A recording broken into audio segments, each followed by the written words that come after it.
Welcome to my channel. Today I'd like to show you how to create a lovely crackled background on fabric using a flour and water resist. So in my little container here I have 4 heaped teaspoons of flour, and as you know it's better to add water to the flour than to actually put the flour into the water, which goes lumpy. And you want to just slowly start getting this to form together into a lump and then gradually soften it out. It might take a little bit of time. If you're doing a slightly larger consistency, or a larger area should I say, you would be able to perhaps do this in your blender, but you can see that this is combining nicely. It's going to be thick to begin with, and then I'm just going to add a little bit of water to soften it out. Now what's going to happen when we paint this onto your fabric, it's going to need to dry, and it's going to look really weird while it's doing that. So some of the things that you need to expect is that once you start painting it onto your fabric, it's going to act as a resist. So wherever you have this starch or the flour and water mixed together, and it's on your fabric and it's covering over the fabric, the paint is not going to penetrate through that. And that is why it is a flour and water resist, because it's going to resist the paint. I went to Zimbabwe many years ago, and what was happening there is that they did the most beautiful fabric tablecloths, but they used to often use this resist as a background, and there were some disused tennis courts there, and they used to lay the fabric out on the tennis courts and actually then go and work there. Nice and really hot there, not nice and hot, really hot, like 40 degrees or 42 degrees Fahrenheit. Celsius, and so it was really hot. So what I'm going to do now is I'm going to just take some of this resist and I'm going to start painting it onto my fabric. You can see it's really thick and goopy, and I'm not worried about too many brush strokes. What is going to happen is that because I'm working on some newspaper, the moisture from the resist is going to soak away into the newspaper below. So if it is really warm where you're working, you're going to find it's really going to be a little bit difficult sometimes to spread, but don't worry about that because you can just dip your brush in water and then carry on.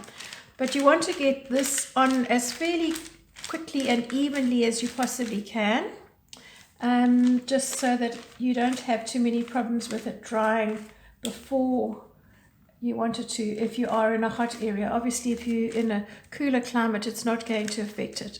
It is ideal to perhaps do this a day or so before you need to paint, because this will take a little bit of time to dry out. It is quite thick and goopy, and as you can see it looks as though it's lumpy on the surface, but remember that these lumps that are on the top can be smoothed out towards the end, and if they're sitting on top of the flour and water resist that is already there, it's not going to affect what happens to the fabric underneath. So don't worry about that. So you can be forgiving and just get this on as quickly as possible and then set it aside to dry. As I say, I like to do mine overnight, and then I don't actually sit and watch it, because we know what happens when you watch a pot trying to boil. Oopsie. There we go.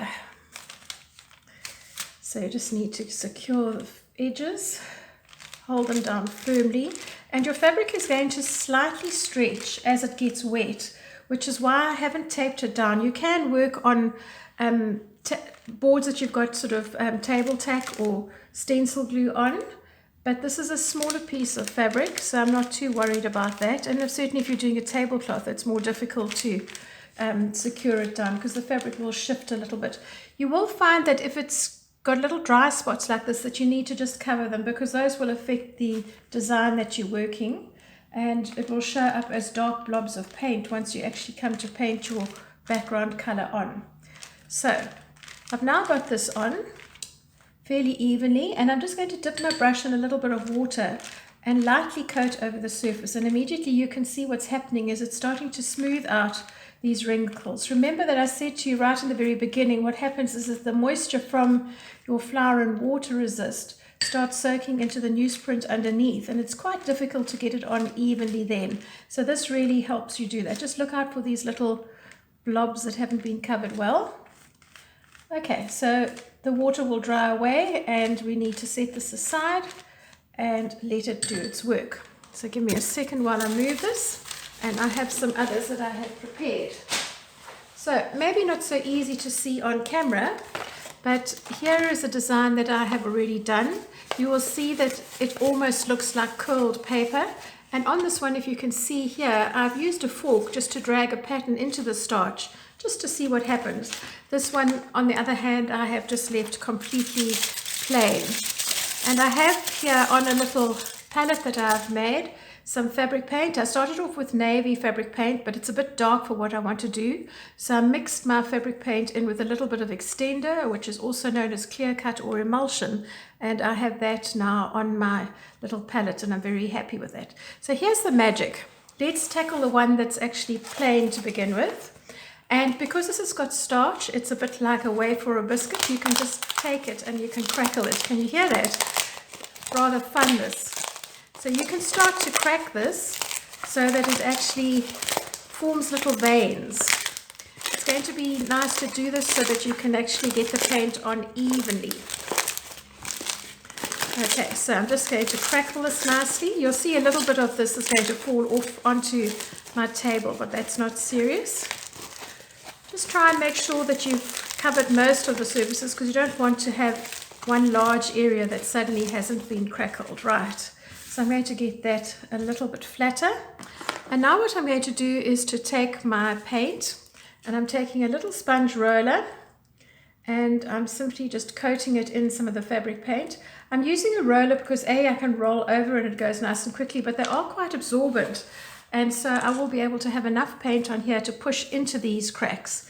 So now I'm going to roll on. Look at that. Can you see how nicely that is starting to appear? Colors are showing up. So wherever the little veins are, that is what's going to show up on my fabric, not the big areas below. It's all the little veins is going to be where the color goes penetrating through into the fabric. That's why I need the roller to be able to push this color down into the material below. Okay, I need to get this more square onto my glass here. So let me just wipe this up so I don't get color on the reverse side of my fabric. Always be mindful of that. I would normally work on paper, but it is distracting when I'm trying to show you on video. Sorry, there we go. Right, so I'm just going to roll this on, and this is the really fun part. You can imagine if you've done a huge big tablecloth, you've had fun painting the design and the background is just too big and too laborious, and this would be a lovely way to fill it up. Also, if you're needing to do a lot of fabric in a hurry, it's great. So just make sure, as I said before, that you actually are pressing the color into these little veins.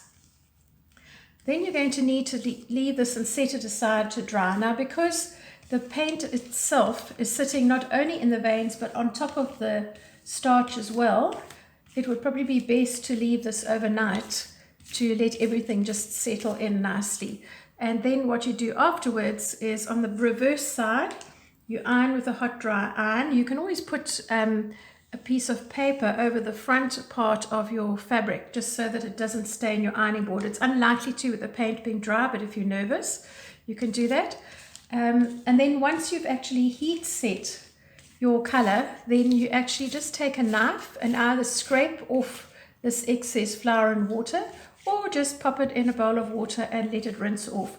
The flour and water doesn't have any glue or any binders in it, so it's not going to actually stick that. It won't come off. So at the moment, it looks as though you've got a lot of brush strokes and things on your piece of fabric, but just remember that once you have rinsed off the flour and water, the design that's going to remain is the crackle part that's underneath. And if you have a look at the thumbnail on this video, you will get a good idea of what that's all about. I hope you've enjoyed this, and I hope you have fun doing your own projects too. Look out for the other crackle methods that will be on my playlist. Bye for now.